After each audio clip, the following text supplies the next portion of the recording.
আয় মা, আয় মা, এখানে বস। আপনি ছেলে, আপনি আমার মেয়েকে বিয়ে করবেন তাই তো?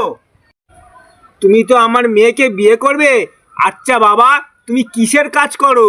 শাশুড়ি মা, আমি সারাদিন ঢোকাই আর বার করি। তুমি সারাদিন কি ঢোকাও আর কি বের করো?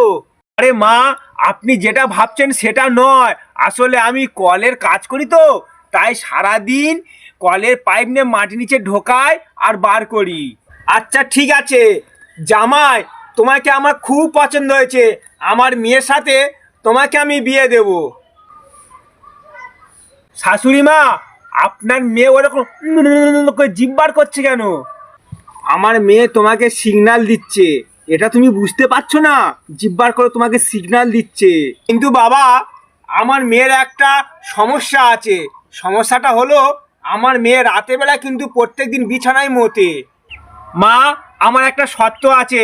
আমি কিন্তু আপনার মেয়েকে গরমকালে বিয়ে করতে পারবো না। আমি আপনার মেয়েকে শীতকালে বিয়ে করব। কেন বাবা? গরমকালে বিয়ে করলে তোমার কিসের অসুবিধা হবে? দেখুন, আপনার মেয়ে তো বিছানায় মোতে, তাই আমি যদি গরমকালে বিয়ে করি, মুখ তো গরম, তাই গরমে গরমে আমরা দুজনে ভেবে যাব।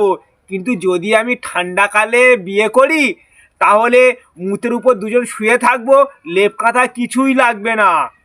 তখন মনে হবে দুজনে গরমের উপর শুয়ে আছি।